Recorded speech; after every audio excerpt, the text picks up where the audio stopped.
بسم اللہ الرحمن الرحیم۔ الصواعق المحرقہ، پارٹ نمبر 37، فصل ثالث۔ در بیان صنع صحابہ و سلف۔ ابن سعد نے حضرت ابو ہریرہ رضی اللہ تعالیٰ عنہ سے بیان کیا ہے کہ حضرت عمر رضی اللہ تعالیٰ عنہ نے فرمایا کہ علی ہم میں سب سے زیادہ بہتر فیصلہ کرنے والے ہیں، اور حاکم نے ابن مسعود سے بیان کیا ہے کہ آل مدینہ میں سے سب سے زیادہ بہتر فیصلہ کرنے والے حضرت علی ہیں۔ ابن سعد نے حضرت ابن عباس رضی اللہ عنہ سے بیان کیا ہے کہ جب ہمیں باوثوق ذرائع سے علم ہو جائے کہ یہ فتویٰ حضرت علی رضی اللہ تعالیٰ عنہ نے دیا ہے تو ہم اس سے تجاوز نہیں کرتے۔ سعید بن مسیب نے بیان کیا ہے کہ حضرت عمر نے فرمایا ہم اس مشکل سے اللہ کی پناہ مانگتے ہیں جس کو علی حل نہ کر سکیں، اور انہی کا بیان ہے کہ حضرت عمر نے فرمایا کہ صحابہ میں سے کوئی ایسا نہ تھا جو یہ کہتا ہو کہ مجھ سے پوچھو، ہاں علی یہ کہا کرتے تھے کہ مجھ سے پوچھا کرو۔ ابن عساکر نے حضرت ابن مسعود رضی اللہ عنہ سے بیان کیا ہے کہ مدینہ میں سے سب سے زیادہ فرائض کے جاننے والے اور فیصلہ کرنے والے حضرت علی رضی اللہ عنہ ہیں۔ حضرت عائشہ رضی اللہ تعالیٰ عنہ کے پاس ذکر کیا گیا تو آپ نے فرمایا جو لوگ باقی رہ گئے ہیں وہ ان میں سب سے زیادہ سنت کو جاننے والے ہیں۔ مسروق کہتے ہیں کہ اصحاب رسول صلی اللہ علیہ وسلم کا علم حضرت علی اور حضرت عمر رضی اللہ تعالیٰ عنہ اور حضرت ابن مسعود رضی اللہ تعالیٰ عنہ پر ختم ہو جاتا ہے۔ عبداللہ بن عیاش بن ابی ربیعہ کہتے ہیں کہ حضرت علی رضی اللہ تعالیٰ عنہ کو علم میں بڑی پختگی حاصل تھی، اور آپ کو اسلام اور حضور علیہ السلام کی دمادی سنت میں تفقہ، جنگ میں بہادری اور مال میں سخاوت کرنے میں تقدم حاصل تھا۔ طبرانی اور ابن ابی حاتم نے حضرت ابن عباس رضی اللہ عنہ سے بیان کیا ہے کہ جہاں جہاں بھی اللہ تعالیٰ نے یا ایھا الذین آمنوا کے الفاظ کہے ہیں، نازل فرمائے ہیں، وہاں حضرت علی رضی اللہ تعالیٰ عنہ ان کے امیر اور سردار ہیں۔ اللہ تعالیٰ نے کئی مقامات پر اصحاب رسول صلی اللہ علیہ وسلم پر اظہار ناراضگی فرمایا ہے، مگر حضرت علی رضی اللہ تعالیٰ عنہ کا ذکر اچھے رنگ میں کیا ہے۔ ابن عساکر نے حضرت ابن عباس رضی اللہ تعالیٰ عنہ سے بیان کیا ہے کہ کتاب اللہ میں جو علی کے بارے میں نازل ہوا ہے وہ کسی کے لیے نہیں ہوا۔ وہ کہتے ہیں کہ حضرت علی رضی اللہ تعالیٰ عنہ کے بارے میں 300 آیات نازل ہوئی ہیں۔ حاشیے میں لکھا ہے یہ دونوں اصل موضوع نہیں، ضعیف ہیں، جیسا کہ تنزیل الشریعہ میں بیان ہوا ہے۔ ابو یعلیٰ نے حضرت ابو ہریرہ رضی اللہ عنہ سے بیان کیا ہے کہ حضرت عمر رضی اللہ تعالیٰ عنہ نے فرمایا کہ علی کو 3 چیزیں عطا کی گئی ہیں، اگر ان میں سے ایک چیز بھی مجھے عطا ہوتی تو وہ مجھے سرخ اونٹوں سے زیادہ محبوب ہوتی۔ پوچھا گیا وہ کون سی چیز ہے، وہ چیزیں کون سی ہیں؟ فرمایا انہوں نے حضور علیہ السلام کی لڑکی سے شادی کی اور مسجد میں ان کی سکونت ہوئی، اور اس میں ان کے لیے جو کچھ جائز ہے وہ میرے لیے نہیں، اور خیبر کی جنگ میں حضور علیہ السلام نے آپ کو جھنڈا عطا کیا۔ احمد نے سند صحیح سے ابن عمر رضی اللہ تعالیٰ عنہ سے اسی قسم کی روایت بیان کی ہے۔ احمد اور ابو یعلیٰ نے بسند صحیح حضرت علی رضی اللہ تعالیٰ عنہ سے بیان کیا ہے کہ جب سے رسول اللہ صلی اللہ علیہ وسلم نے میرے چہرے پر ہاتھ پھیرا اور میری آنکھ میں خیبر کا روز جھنڈا دیتے ہوئے لعاب دان لگایا ہے، نہ میری آنکھ میں تکلیف ہوئی ہے اور نہ مجھے کسی نے بچھاڑا ہے۔ جب آپ کوفہ تشریف لائے تو ایک عرب فلاسفر آپ کے پاس آ کر کہنے لگا امیر المؤمنین خدا کی قسم آپ نے خلافت کو زینت اور رفعت عطا کی ہے، اس نے آپ کو زینت اور رفعت نہیں بخشی، اور وہ آپ کی نسبت آپ کی زیادہ محتاج تھی۔ سلفی نے طیوریات میں عبداللہ بن احمد بن حنبل سے بیان کیا ہے کہ میں نے اپنے باپ سے حضرت علی اور حضرت امیر معاویہ رضی اللہ تعالیٰ عنہ کے بارے میں پوچھا تو انہوں نے جواب دیا یہ بات اچھی طرح سمجھ لو کہ حضرت علی کے دشمن بہت تھے، آپ کے دشمنوں نے آپ میں عیب تلاش کیے مگر انہیں کچھ حاصل نہ ہوا، تو وہ ایک آدمی کے پاس گئے جو آپ سے جنگ کر چکا تھا، تو انہوں نے ایک تدبیر اور چال کے ماتحت اس کی شان کو بڑھا کر بیان کرنا شروع کر دیا۔ فصل 4 در بیان چند کرامات، فیصلجات، کلمات جو آپ کے معرفت الہی، علم و حکمت اور زہد میں بلند مرتبہ ہونے پر دلالت کرتے ہیں۔ ابن سعد نے آپ ہی سے بیان کیا ہے کہ خدا کی قسم جو آیت بھی نازل ہوئی ہے میں اس کے متعلق جانتا ہوں کہ وہ کس کے متعلق، کس جگہ اور کس پر نازل ہوئی ہے۔ اللہ تعالیٰ نے مجھے عاقل دل، ناطق زبان عطا کی ہے۔ ابن سعد وغیرہ نے ابو طفیل سے بیان کیا ہے کہ حضرت علی رضی اللہ تعالیٰ عنہ نے فرمایا کہ مجھ سے کتاب اللہ کے متعلق پوچھو، میں ہر آیت کے متعلق جانتا ہوں کہ وہ رات کو نازل ہوئی یا دن کو۔ میدان میں نازل ہوئی یا پہاڑ پر۔ ابن ابی داود نے محمد بن سیرین سے بیان کیا ہے کہ جب رسول کریم صلی اللہ علیہ وسلم فوت ہوئے تو علی رضی اللہ تعالیٰ عنہ نے حضرت ابوبکر رضی اللہ تعالیٰ عنہ کی بیعت میں دیر کی، تو حضرت ابوبکر رضی اللہ تعالیٰ عنہ نے آپ سے مل کر کہا کہ کیا تو میری امارت کو ناپسند کرتا ہے؟ انہوں نے جواب دیا نہیں، بلکہ میں نے قسم کھائی ہوئی ہے کہ جب تک میں قرآن کو جمع نہ کر لوں اس وقت تک سوائے نماز کے چادر نہ اڑوں گا۔ صحابہ کرام رضی اللہ تعالیٰ عنہ کا خیال ہے کہ آپ نے اسے ترتیب نزولی کے مطابق جمع کیا ہے۔ محمد بن سیرین کہتے ہیں اگر وہ مجھے کتاب مل جاتی تو اس میں علم ہوتا آپ کے روشن کرامات۔ جب آپ کی گود میں رسول کریم صلی اللہ علیہ وسلم سر رکھے ہوئے تھے اور آپ پر وحی نازل ہو رہی تھی اور حضرت علی رضی اللہ تعالیٰ عنہ نے نماز عصر نہیں پڑھی تھی تو سورج کو آپ پر لوٹا دیا گیا۔ جب رسول کریم صلی اللہ علیہ وسلم کی وحی کی کیفیت دور ہوئی تو سورج غروب ہو گیا۔ حضور علیہ الصلوۃ والسلام نے دعا کی، اے اللہ اگر یہ تیری اور تیرے رسول کے اطاعت میں لگا ہوا تھا تو سورج کو اس کے لیے واپس لوٹا دے۔ تو سورج غروب ہونے کے بعد پھر طلوع ہو گیا۔ سورج کو لوٹا دینے والی حدیث کو طحاوی نے صحیح قرار دیا ہے، قاضی نے بھی الشفاء میں سے صحیح قرار دیا اور شیخ الاسلام ابو زرعہ نے اسے حسن قرار دیا اور دوسروں نے اس کی پیروی کی ہے، اور جن لوگوں نے اسے موضوع کہا ہے ان کا رد پیش کیا ہے۔ حاشیے میں لکھا ہے کہ سیوطی نے اس حدیث کے طرق کے تتبع میں کشف اللبس فی حدیث رد الشمس میں ایک جز لکھا ہے اور اس سے اس قول پر ختم کیا ہے کہ جو اقوال اس حدیث کی صحت کی شہادت دیتے ہیں ان میں امام شافعی وغیرہ کا یہ قول بھی ہے کہ انبیاء کو جس قدر معجزات دیے گئے ہیں ان کی نظیر یا ان سے بڑھ کر حضور علیہ الصلوۃ والسلام کو بھی دیے گئے ہیں۔ آپ نے اس بات کو صحیح قرار دیا ہے کہ یوشع جو سرکشوں کے قاتل ہیں ان کے لیے سورج کئی راتوں تک روک لیا گیا تھا، بس ضروری ہے کہ اس کی نظیر حضور علیہ الصلوۃ والسلام کے لیے بھی ہو۔ ابن کثیر اور تنزیہ الشریعہ میں اس بات کو مفصل بیان کیا گیا ہے۔ اور حاشیہ ختم۔ جن لوگوں نے اسے موضوع کہا ہے ان کا رد پیش کیا ہے، اور یہ خیال کہ سورج کے غروب ہونے سے وقت تو فوت ہو گیا تھا بس سورج کو لوٹانے کا کوئی فائدہ نہیں، یہ بات محل منع میں ہے، بلکہ ہم کہتے ہیں کہ سورج کا لوٹانا خصوصیت ہے۔ اسی طرح عصر کی نماز کا پانا اور نماز ادا کرنا علی رضی اللہ تعالیٰ عنہ کی خصوصیت اور کرامت ہے، یعنی جب سورج غروب ہو جائے پھر واپس آ جائے تو کیا اس کے واپس آنے سے وقت بھی واپس آ جاتا ہے؟ میں نے اسے مع وجوہات شرح الاحباب میں کتاب الصلاۃ کے اوائل میں بیان کیا ہے۔ اس باب میں ایک عجیب حکایت بیان کی گئی ہے جسے مجھ سے ہمارے مشائخ عراق نے بیان کیا ہے کہ انہوں نے ابو منصور المظفر بن ازد شیر القباوی الواعظ کو دیکھا کہ اس نے اس حدیث کو عصر کے بعد بیان کیا اور اس کے الفاظ کو لکھوایا اور اہل بیت کے فضائل کا تذکرہ کیا، تو بادل نے سورج کو چھپا لیا یہاں تک کہ لوگوں نے خیال کیا کہ سورج غروب ہو گیا ہے۔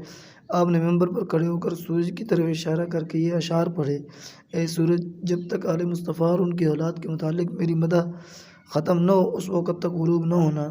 اگر تو ان کی ثنا کرنا چاہتا ہے تو اپنی عنان کو موڑ، کیا تجھے وہ وقت بھول گیا ہے جب تو اس کی وجہ سے کھڑا ہو گیا تھا؟ اور اگر تیرا وقوف آقا کے لیے تھا تو یہ وقوف اس کے سواروں اور پیادوں کے لیے ہو جائے۔ کہتے ہیں بادل چھٹ گیا اور سورج طلوع ہو گیا۔ عبد الرزاق نے حجر المرادی سے بیان کیا ہے کہ مجھ سے حضرت علی رضی اللہ تعالیٰ عنہ نے فرمایا تیری کیا حالت ہوگی جب تجھے مجھ پر لعنت کرنے کا حکم دیا جائے گا؟ میں نے عرض کیا ایسا بھی ہوگا؟ فرمایا ہاں۔ میں نے کہا تو پھر میں کیا کروں؟ فرمایا مجھ پر لعنت کرنا مگر مجھ سے اظہار بیزاری نہ کرنا۔ حجر المرادی کہتے ہیں کہ مجھے حجاج کے بھائی محمد بن یوسف نے جو عبد الملک بن مروان کی طرف سے یمن کا امیر تھا حکم دیا کہ میں حضرت علی پر لعنت کروں۔ میں نے کہا امیر نے مجھے حضرت علی رضی اللہ تعالیٰ عنہ پر لعنت کرنے کا حکم دیا ہے، اس پر لعنت کرو، اللہ تعالیٰ اس پر لعنت کرے۔ اس بات کو ایک آدمی کے سوا کوئی بھی نہ سمجھا کیونکہ اس نے صرف امیر پر لعنت کی اور حضرت علی رضی اللہ تعالیٰ عنہ پر لعنت نہ کی۔ یہ حضرت علی رضی اللہ تعالیٰ عنہ کی کرامت اور آپ کی غیب کے متعلق پیش گوئی ہے۔ آپ کی یہ بھی ایک کرامت ہے کہ کہ آپ نے ایک حدیث بیان کی تو ایک آدمی نے اس کی تکذیب کی۔ آپ نے اسے کہا اگر تو جھوٹا ہے، آپ نے اسے کہا کہ اگر تو جھوٹا ہے تو میں تجھ پر بد دعا کروں گا۔ اس نے کہا بد دعا کرو۔ آپ نے اس پر بد دعا کی تو جلد ہی اس کی بصارت جاتی رہی۔ ابن المدائنی نے ایک گروہ سے بیان کیا ہے کہ حضرت علی رضی اللہ تعالیٰ عنہ بیت المال میں جھاڑو دیتے، پھر اس امید پر نماز پڑھتے کہ ان کے لیے گواہی دی جائے کہ انہوں نے مسلمانوں سے مال کو روک کر نہیں رکھا۔ دو آدمی بیٹھے صبح کا کھانا کھا رہے تھے، ایک کے پاس 5 روٹیاں اور دوسرے کے پاس 3 روٹیاں تھیں۔ ان کے پاس سے ایک تیسرا آدمی گزرا جسے انہوں نے بٹھا لیا اور وہ برابر 8 روٹیاں کھا گئے۔ پھر تیسرے آدمی نے کھانے کے عوض انہیں 8 درہم دیے تو دونوں آپس میں جھگڑ پڑے۔ 5 روٹیوں والا کہتا میرے 5 درہم ہیں، اور 3 روٹیوں والے کے لیے 3 درہم ہیں، اور 3 روٹیوں والا کہتا کہ میرے 4.5 درہم ہیں۔ دونوں جھگڑتے ہوئے علی رضی اللہ تعالیٰ عنہ کے پاس گئے۔ آپ نے 3 روٹیوں والے سے کہا آپ وہ 3 درہم لے لیں جن کے بارے میں آپ کا ساتھی رضامند ہے، کیونکہ یہ تیرے لیے بہتر ہے۔ اس نے کہا میں تو حق کے مطابق راضی ہوں گا۔ آپ نے فرمایا حق کے مطابق 1 درہم ہے۔ اس نے اس کی وجہ دریافت کی۔ آپ نے فرمایا 8 روٹیوں کے 24 ثلث نہیں بنتے جو تم نے کھائے ہیں، اور کوئی نہیں جانتا کہ کس نے زیادہ کھایا ہے، اور تم اسے برابری پر معمول کرتے ہو۔ تو نے 8 ثلث کھائے ہیں حالانکہ تیرا حصہ 9 ثلث تھا، اور تیرے ساتھی نے بھی 8 ثلث کھائے ہیں حالانکہ اسے 15 ثلث ملنے چاہیے۔ اس کے لیے 7 باقی رہ گئے اور تیرا 1 باقی رہ گیا۔ اس کو 7 کے بدلے 7 اور تجھے 1 کے بدلے 1 درہم ملنا چاہیے۔ اس نے کہا اب میں راضی ہوں۔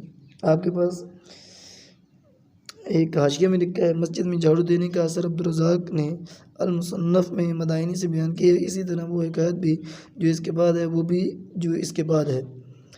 اوپر آپ کے پاس ایک آدمی لایا گیا اور اس کے بارے میں کہا گیا کہ اس کے خیال میں اسے اپنی ماں کے ساتھ احترام ہوا ہے۔ آپ نے فرمایا اسے دھوپ میں کھڑا کر کے اس کے سائے کو مارو۔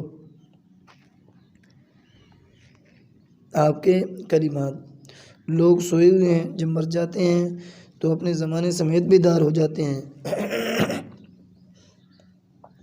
ان میں سے اپنے آبا سے بہت مشابہت رکھنے والے بھی ہوتے ہیں۔ اگر پردہ اٹھا دیا جائے تو میرے یقین میں اضافہ نہ ہو۔ جو شخص اپنی قدر پہچان لیتا ہے وہ ہلاک نہیں ہوتا۔ ہر آدمی کی قیمت وہی ہے جو اسے اچھی لگے۔ جس نے اپنے آپ کو پہچان لیا اس نے اپنے رب کو پہچان لیا۔ اسی طرح آپ کی طرف یہ محاورہ بھی منسوب کیا گیا ہے، جبکہ مشہور یہ ہے کہ یہ یحییٰ بن معاذ الرازی کا قول ہے۔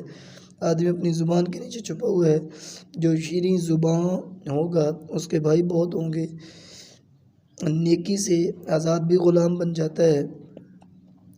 بخیل کے مال کو حادثہ یا وارث کی خوشخبری دے۔ قائل کی طرف نہ دیکھ بلکہ قول کی طرف دیکھ۔ مصیبت کے وقت واویلا کرنا مصیبت کو مکمل کرنا ہے۔ سرکشی کے ساتھ کوئی کامیابی نہیں، تکبر کے ساتھ کوئی تعریف نہیں، حرص کے ساتھ کھانے اور بدعزمی میں کوئی صحت نہیں کے ساتھ کوئی شرف نہیں، حسد کے ساتھ کوئی راحت نہیں، انتقام کے ساتھ کوئی سرداری نہیں، مشورہ ترک کرنے سے صحیح بات معلوم نہیں ہوتی، جھوٹے کے لیے کوئی مروت نہیں، کوئی عزت تقوی سے بڑی نہیں، توبہ سے زیادہ کوئی سفارش کامیاب نہیں ہوتی، عافیت سے زیادہ خوبصورت کوئی لباس نہیں، جہالت سے زیادہ مشکل کوئی بیماری نہیں۔ آدمی جسے نہیں جانتا اس کا دشمن ہوتا ہے۔ اللہ اس شخص پر رحم کرے جس نے اپنی قدر پہچان لی اور اپنی حد سے آگے نہیں بڑھا۔ عذر کا اعادہ گناہ کی یاد دہانی ہے۔ لوگوں کے درمیان خیر خواہی کرنا زخمی کرنا ہے۔ جاہل کا احسان اس باغ کی طرح ہے جو روڑی پر اگا ہو۔ بے صبری صبر سے زیادہ تکانے والی ہے۔ مسئول آزاد ہے یہاں تک کہ واپس آ جائے۔ سب سے بڑا دشمن وہ ہے جو سب سے زیادہ خفیہ تدبیر کرتا ہے۔ حکمت مومن کی گمشدہ متاع ہے۔ بخل عیوب کی برائیوں کو اکٹھا کرنے والا ہے۔ جب تقدیر آ جائے تو تدبیر بھول جاتی ہے۔ شہوت کا غلام غلامی کی طریق پر غلام بنے ہوئے سے زیادہ ذلیل ہے۔ حاسد کو بے گناہ پر غصہ آتا ہے۔ گناہ گار کے لیے گناہ ہی کافی سفارش کنندہ ہے۔ سعادت مند وہ ہے جو دوسروں سے نصیحت حاصل کرے۔ احسان زبان کو بند کر دیتا ہے۔ سب سے بڑی غریبی حماقت ہے، سب سے بڑی دولت عقل ہے۔ لالچی ذلت کے بندھن میں رہتا ہے۔ یہ بات قابل تعجب نہیں کہ کون ہلاک ہوا اور کیسے ہلاک ہوا، بلکہ قابل تعجب بات یہ ہے کہ کون بچا اور کیسے بچا۔ اونٹوں کے بھگانے سے بچو، کیونکہ بھاگے ہوئے واپس نہیں آتے۔ لالچ کی چمک تلے عقل اکثر مار کھا جاتی ہے۔ جب اونٹ تمہارے پاس پہنچ جائیں تو شکر کی کمی کے باعث سب سے دور رہنے والے اونٹ کو نہ بھگاؤ۔ جب تجھے کسی دشمن پر قابو حاصل ہو جائے تو اس پر قابو پا جانے کے شکریہ میں اسے معاف کر دے۔ جو چیز کسی نے اپنے دل میں چھپائی ہوتی ہے وہ اس کی زبان اور چہرے سے معلوم ہو جاتی ہے۔ بخیل جلد غریب ہو جاتا ہے۔ وہ دنیا میں غریبوں کی سی زندگی بسر کرتا ہے اور آخرت میں اس کا حساب مالداروں کا سا ہوگا۔ عقل مند کی زبان اس کے دل کے پیچھے اور بیوقوف کا دل اس کی زبان کے پیچھے ہوتا ہے۔ علم کمینے کو بلند مرتبہ کر دیتا ہے اور جہل بلند مرتبہ کو نیچے گرا دیتا ہے۔ علم مال سے بہتر ہے۔ علم تیری حفاظت کرتا ہے اور تو مال کی حفاظت کرتا ہے۔ علم حاکم اور مال محکوم ہے۔ بے حرمتی کرنے والے عالم اور جاہل عبادت گزار نے میری کمر توڑ دی ہے۔ یہ فتوے دیتا ہے اور لوگوں کو اپنی بے حرمتی سے متنفر کرتا ہے اور وہ اپنی عبادت سے لوگوں کو گمراہ کرتا ہے۔ لوگوں میں سب سے کم قیمت آدمی وہ ہے جو ان میں کم علم ہے، کیونکہ ہر آدمی کی قیمت اس چیز سے ہے جو اسے اچھا بنائے۔ اس انوکھے اسلوب پر آپ کا کلام بے شمار ہے، مگر میں نے اسے طوالت کے خوف سے نثر انداز کر دیا ہے۔ اسی طرح آپ کے کلمات میں سے یہ بھی ہے کہ لوگوں میں اس طرح رہو جیسے پرندوں میں شہد کی مکھی رہتی ہے۔ تمام پرندے اسے کمزور کہتے ہیں۔ اگر پرندوں کو اپنے پیٹ کی برکت کا علم ہوتا تو وہ اس سے ایسا نہ کرتے۔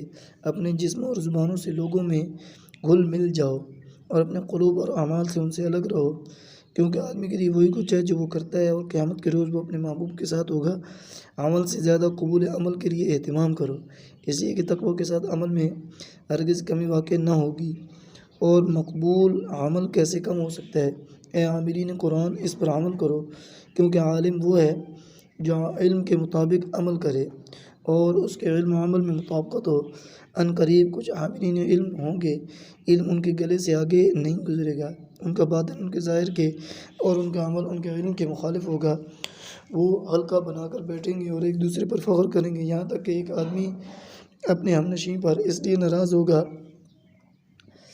کہ وہ اسے چھوڑ کر دوسرے کے پاس بیٹھا ہے۔ ان لوگوں کی مجلسی اعمال اللہ تعالیٰ کے یہاں قبولیت نہیں پاتے۔ صرف اپنے گناہ سے ڈرو اور اپنے رب سے امید رکھو۔ جسے علم نہیں وہ علم حاصل کرنے میں شرم محسوس نہ کرے، اور جب صاحب علم سے ایسی بات پوچھی جائے جس کا اسے علم نہیں تو وہ اللہ اعلم کہنے سے شرم محسوس نہ کرے۔ صبر ایمان کا حصہ ہے اور اس کا مقام ایسا ہے جیسے جسم میں سر کا مقام ہے۔ کامل فقیہ وہ ہے جو لوگوں کو رحمت الہی سے مایوس نہ کرے اور نہ انہیں معصیت الہی میں رخصت دے اور نہ انہیں عذاب الہی سے معمون کر دے، اور نہ قرآن پاک کو بے رغبتی سے چھوڑ کر کسی دوسری چیز کی طرف رغبت کرے۔ اس عبادت میں کوئی بھلائی نہیں جس کے ساتھ علم نہیں، اور اس علم میں کوئی بھلائی نہیں جس کے ساتھ فہم نہیں، اس قرات میں کوئی بھلائی نہیں جس کے ساتھ تدبیر نہیں۔ میرے دل کو اس وقت کیا ہی ٹھنڈک پہنچتی ہے جب مجھے اس بات کے متعلق پوچھا جاتا ہے جسے میں نہیں جانتا، تو میں کہتا ہوں اللہ اعلم۔ جو شخص لوگوں سے انصاف کا خواہاں ہے تو جو کچھ وہ اپنے لیے پسند کرتا ہے وہی ان کے لیے پسند کرے۔ 7 چیزیں شیطان کی طرف سے ہیں۔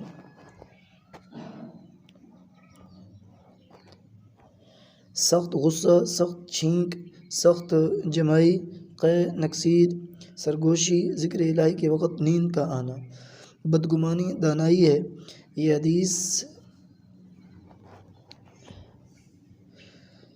حدیث ہے اور اس کے الفاظ یہ ہیں: بدگمانی بھی دانائی کی بات ہے۔ توفیق بہترین قائد ہے اور حسن اخلاق بہترین دوست ہے۔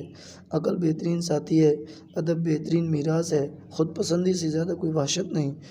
آپ سے تقدیر سے متعلق دریافت کیا گیا، فرمایا یہ ایک تاریک راستہ ہے، اس پر نہ چل، گہرا سمندر ہے، اس میں داخل نہ ہو، ایک الہی راز ہے جو تجھ سے مخفی ہے، اس لیے اے سائل اسے افشا نہ کر۔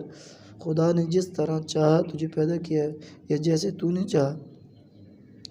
اس نے جواب دیا بلکہ جس طرح خدا نے چاہا۔ فرمایا وہ جس طرح چاہے گا تجھ سے کام لے گا۔ آپ نے فرمایا مصائب کے لیے انجام بھی ہے۔ جب کوئی مبتلا مصیبت ہو تو اس کے ضروری ہے کہ اس کے انجام تک پہنچے۔ عاقل کو جب مصیبت پہنچے تو اسے چاہیے کہ اس کی مدت ختم ہونے تک سو رہے، کیونکہ اسے قبل از وقت ختم کرنے میں اس کی کراہیت میں اضافہ کرنا ہے۔ آپ سے سخاوت کے متعلق دریافت کیے گئے تو فرمایا جو سخاوت سوال کے نتیجے میں ہو وہ حیا اور عزت کے لیے ہوتی ہے۔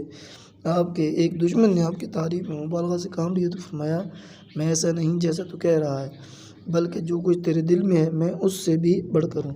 فرمایا معصیت کی جزا عبادت میں کمزوری، رزق میں تنگی اور لذت میں بے لطفی ہے۔ پوچھا گیا لذت کی بے لطفی کیا ہے؟ فرمایا انسان کو جائز خواہش کے پورا کرنے میں بھی بے لطفی ہو جاتی ہے۔ آپ کے ایک دشمن نے آپ سے کہا اللہ تعالیٰ آپ کو ثبات بخشے۔ فرمایا تیرے سینے پر۔ جب آپ کو ابن ملجم نے تلوار ماری تو حضرت حسن آپ کے پاس روتے ہوئے آئے۔ فرمایا اے میرے بیٹے مجھ سے چار باتیں یاد کر لو۔ حضرت حسن نے عرض کیا میرے باپو کون سی باتیں ہیں؟ فرمایا سب سے بڑی مالداری عقل ہے، سب سے بڑی غریبی حماقت ہے، سب سے بڑی وحشت تکبر ہے، سب سے بڑی سخاوت حسن اخلاق ہے۔ عرض کیا دوسری چار باتیں کون سی ہیں؟ فرمایا اول بے وقوف کی صحبت سے اجتناب کر، کیونکہ وہ نفع کے ارادے سے تجھے نقصان پہنچا دے گا۔ دوم جھوٹے کی دوستی سے بچ، کیونکہ وہ دور والوں کو تیرے قریب اور قریبوں کو تجھ سے دور کر دے گا۔ سوم بخیل کی دوستی سے بچ، کیونکہ جس وقت تجھے اس کی بڑی ضرورت ہوگی وہ تجھے بے یار و مددگار چھوڑ دے گا۔ چار فاجر کی دوستی سے بچ، کیونکہ وہ تجھے حقیر چیز کے بدلے میں بیچ دے گا۔ ایک یہودی نے آپ سے کہا ہمارا رب کب سے ہے؟ تو آپ کے چہرے کا رنگ متغیر ہو گیا۔ فرمایا نہ وہ مکان ہے نہ کہیں پایا جاتا ہے، وہ بغیر کیفیت کے ہے، نہ اس کا آغاز ہے نہ انتہا، تمام غایات اس کے ورے ہی ختم ہو جاتی ہیں اور وہ ہر غایت کی غایت ہے۔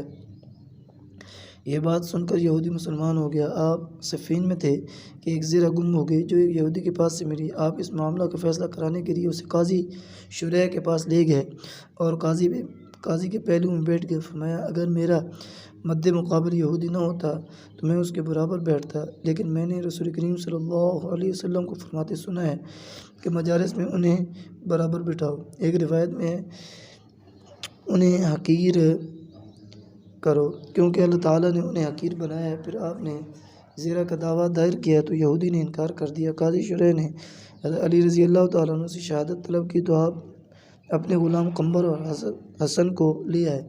قاضی شریح نے آپ سے کہا باپ کے حق میں بیٹے کی شہادت جائز نہیں؟ یہودی نے کہا امیر المومنین نے مجھے اپنے قاضی کے آگے پیش کیا اور ان کے قاضی نے ان کے خلاف فیصلہ دیا۔ اس کے بعد وہ کلمہ شہادت پڑھ کر مسلمان ہو گیا اور کہا کہ وہ زرہ آپ ہی کی ہے۔